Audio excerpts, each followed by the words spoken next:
Malfurion versus Gul'dan. Your soul shall be mine. Alrighty, so it's actually gonna be the Warlock, and I think this is a pretty decent matchup for the Warlock. This is at least I don't know. I mean, like I'm not a pro, but like I always struggle versus handlocks with this kind of a druid. Handlock is traditionally one of its matches that it's most favored against. Is something like Druid, because Druid isn't able to adequately pressure it. Yeah, when you saw Druids running Force of Nature and Savage Roar, it really gave them a window of opportunity to burst. Finish them off before they get the double Molten Giant out with the Argus, and then you just lose. Right, but since these more popular ramp Druid decks have become the thing to play, they really lose a lot of their burst potential, and they trade that off instead for heavy sustained threats on turns 6 and plus. Yeah. So what Warlock ends up fending off really well is heavy sustained threat style decks, because it's got heavy sustained threats a turn earlier, or a couple turns earlier in some cases, and additionally also has extremely strong removal spells with stuff like Siphon Soul. Yeah, exactly. Siphon Soul, as well as Shadow Flame, being able to Shadow Flame out on minions can give you huge value sometimes. So it can be very strong. Gonna go for the taunt here. Is Trump? He's definitely thinking about that at least. And I mean, I think to me that means he's nervous about Mortal Coil or something, because he could trade into that, but then it could be Mortal Coil and kill off the next turn.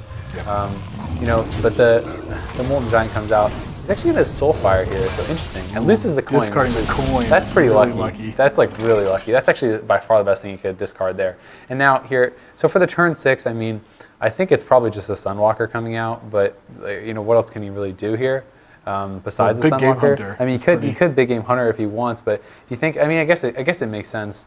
I guess there's not really a better time to use it, but I'd like Sunwalker here for 2 reasons. And the first one is because your opponent did just discard the coin, and they're going into their turn 5, so you're never going to see a Siphon Light from that. Yeah. You can't see Black Knight at this point, and you can still just use this Big Game Hunter next turn. Yeah, exactly. Because I mean, there is going to be another 8/8. Right. The Sunwalker effectively has 13 health.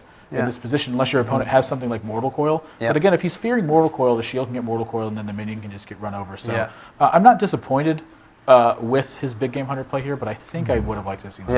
Yeah. I mean, I personally I like the Sunwalker, but I mean, it definitely makes sense, especially your point about, because we already made the point that he was kind of nervous about maybe seeing the Mortal Coil, and that's why he kind of went with the cat form instead of the bear before. So made me nervous about that again. Shadow Bolt coming out, very nice counter to that, and that is going to end the turn. Now he does draw that Defender Argus, so he's going to have that available. Healing Touch, not really doing anything for him, and I think he's just going to clearly go with the card draw instant, so going to be able to do that. And I mean, we talked about it. He kind of has to set up that perfect board to be able to burst him down from that 14 or so HP. But the problem with that is, you kind of open yourself up if you put too much on the board to Shadow Flames and stuff, or getting absolutely wrecked by a Molten Giant Shadow Flame or something, which can just end the game. Right. So something actually Realz need to be concerned with here, since his opponent's elected to draw 2 cards and they haven't had a lot of huge plays. Yeah. Something like Black Knight is certainly in the forefront of his mind, and how he ends up winning the game if Black Knight ends up rearing its ugly head.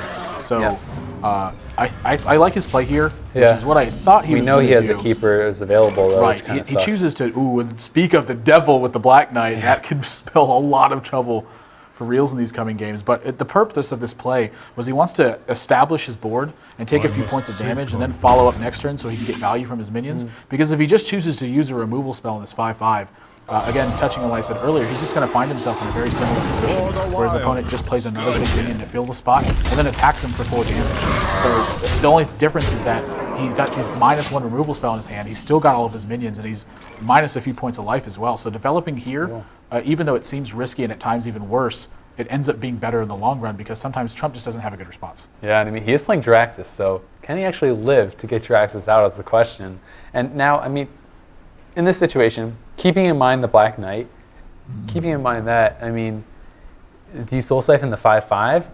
I mean, you're so close to death. It's very scary. I mean, I feel like you almost have to do something with like a Shadow Flame or something. But I mean, if you taunt and it gets Black Knight, you lose. And if you Shadow Flame, it doesn't do enough damage to kill the Keeper, right? So I mean, this is like a bad situation. Yeah, this becomes you could Argus, Could you? Oh no, you can't. You can't do Argus Shadow Flame because you don't have enough mana. So This ends up becoming a really dire situation for him because he needs something to put the pieces together. So I think that Siphon Soul, he's sort of thinking along the same lines that I just discussed, where he's like, if I Siphon Soul here, this doesn't fix the issue. yeah, nothing fixed the issue Right, there. I need to fix what's happening on the board. And it's sort of unfortunately for him, this Druid deck has curved out really well, and he didn't have any Molten Giants, and he didn't have a really strong early start. And credit to Trump. Trump got really aggressive with that second Druid of the Claw and started pressing the issue, and suddenly, a couple turns later, he had lethal